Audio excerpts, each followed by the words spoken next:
Hi friends, welcome back to another important video. So in this video I am going to talk about the complete information about a battery. That means what is a battery and where we are using the battery actually, and then we will see that why we use the battery, what is the cause behind the use of battery, and lastly we will see that how battery looks like and what is the symbol for battery.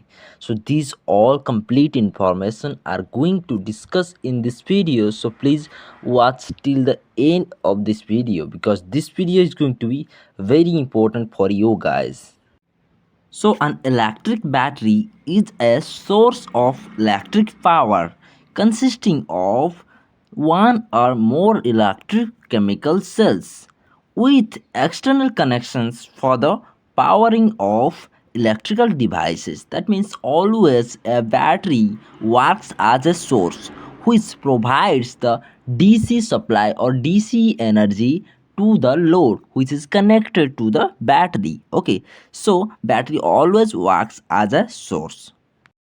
So generally a battery supplies DC voltage to the loads.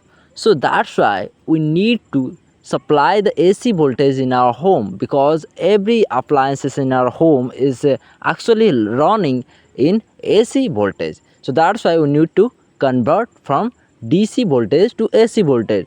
For that reason only we need a rectifier circuit for the conversion of DC voltage into AC voltage. Okay, so that's why we are using in our homes the inverter circuit. So that's the main fact behind the DC voltage and AC voltage conversion. Generally the battery used in the toys and also in the automobiles and trains we are using the battery. In many purposes we are using the battery, and here you can see in the image also the symbol for battery is this. Okay, and the batteries looks like this.